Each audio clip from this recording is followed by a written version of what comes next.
در 2-3 شب قبل هم یک کار کاملا قانونی و مشروع بود.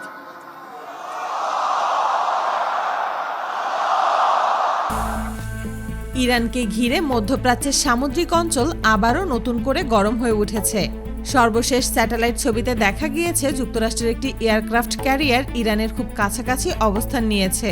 এই aircraft carrier মানেই শুধু একটি যুদ্ধজাহাজ নয়, এটিকে আপনি সমুদ্রে ভাসমান একটি সামরিক ঘাঁটি বলতে পারেন। যুক্তরাষ্ট্র সাধারণত এই অঞ্চলে যে ক্যারিয়ার মোতায়েন করে সেগুলো বেশিরভাগ ক্ষেত্রেই জেরাল্ড আর ফোর্ড ক্লাস। এই শ্রেণীর একটি ক্যারিয়ারের ওজন প্রায় 1 লাখ টনের কাছাকাছি, যা প্রায় 12টা টাইটানিক জাহাজের সমান। একটি আধুনিক মার্কিন এয়ারক্রাফট ক্যারিয়ার তৈরি করতে খরচ হয় আনুমানিক 12 থেকে 13 বিলিয়ন ডলার, যা বাংলাদেশি টাকায় কয়েক লাখ কোটি টাকারও বেশি। এই ক্যারিয়ারগুলো পারমাণবিক শক্তিচালিত, তাই একবার জ্বালানি নিলে প্রায় 20 থেকে 25 বছর পর্যন্ত আলাদা করে জ্বালানি বদলাতে হয় না। গতি ঘন্টায় প্রায় 55 কিলোমিটার। তবে প্রকৃত শক্তি লুকিয়ে আছে এর ডেকের উপর। একটি ক্যারিয়ার একসঙ্গে প্রায় 70 থেকে 90টি যুদ্ধবিমান বহন করতে সক্ষম। এর মধ্যে ফাইটার জেট, নজরদারি বিমান, হেলিকপ্টার এবং ড্রোন সবই থাকে। যুক্তরাষ্ট্র অতীতেও বহুবার এই পদ্ধতি ব্যবহার করেছে। সরাসরি ঝামেলায় না গিয়ে সামনে এয়ারক্রাফট ক্যারিয়ার এনে একটি বার্তা দিয়েছে। তার থেকেও বড় ব্যাপার, এই জাহাজ একা চলে না, এর সাথে থাকে 8 থেকে 10টারও বেশি মাঝারি বা ছোট যুদ্ধজাহাজ। তবে পরিস্থিতিকে আরও জটিল করে তুলেছে আরেকটি তথ্য। আন্তর্জাতিক বিভিন্ন গণমাধ্যম দাবি করছে চীনের একটি এয়ারক্রাফট ক্যারিয়ারও ইরানের দিকে অগ্রসর হচ্ছে। এই খবর সামনে আসার পরপরই মধ্যপ্রাচ্যের হিসাব নিকাশ পুরোপুরি বদলে গেছে। চীন থেকে ছেড়ে গিয়েছে এক বিশাল নৌবহর। চীনের এয়ারক্রাফট ক্যারিয়ার শানডং-এর ওজন আনুমানিক 65 থেকে 70 হাজার টনের মধ্যে। মার্কিন ক্যারিয়ারের তুলনায় আকারে কিছুটা ছোট হলেও সক্ষমতার দিক থেকে এটিকে হালকাভাবে দেখার সুযোগ নেই। এটাকে বানাতে খরচ হয়েছে 9 থেকে 16 বিলিয়ন ডলারের মধ্যে বলে ধারণা করা হয়। সর্বোচ্চ গতি ঘন্টায় প্রায় 51 কিলোমিটার।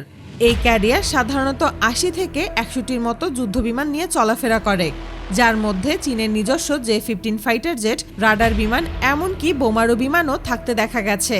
আর এই জাহাজ চলার সময় তার সাথে সাবমেরিন নিয়ে চলে।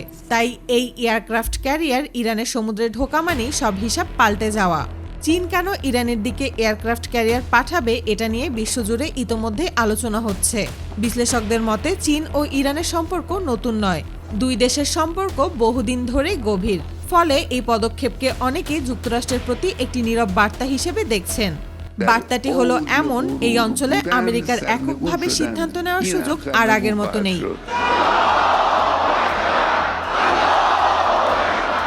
ধারণা করা হচ্ছে চীনের এয়ারক্রাফট ক্যারিয়ার পুরোপুরি এই অঞ্চলে পৌঁছানোর আগেই যুক্তরাষ্ট্র তাদের ক্যারিয়ার সরিয়ে নিতে পারে। এর পেছনে কারণ সরাসরি যুদ্ধ নয়, বরং কৌশলগত ঝামেলা এড়ানো। দুই পরাশক্তির এয়ারক্রাফট ক্যারিয়ার খুব কাছাকাছি অবস্থান করলে ভুল বোঝাবুঝির সম্ভাবনা বেড়ে যায়। সামান্য কোনো ঘটনাও বড় ধরনের সমস্যা তৈরি করতে পারে। যুক্তরাষ্ট্র সাধারণত এমন পরিস্থিতি এড়িয়ে চলতে চায়, যেখানে চীন বা রাশিয়ার সঙ্গে সরাসরি সামরিক মুখোমুখি হওয়ার আশঙ্কা তৈরি হয়। যুক্তরাষ্ট্র জানে চীন যদি প্রকাশ্যে ইরানের পাশে অবস্থান নেয় তাহলে পুরো পরিস্থিতি বদলে যাবে। তখন এটা আর শুধু আমেরিকা আর ইরানের মধ্যে থাকবে না। এত কিছুর মাঝেও ইরানের অবস্থান অনেকের কাছে অবাক করার মতো। প্রকাশ্যে ইরানকে খুব একটা বিচলিত মনে হচ্ছে না। বিশ্লেষকদের মতে এর পেছনে একটি বাস্তব হিসাব আছে।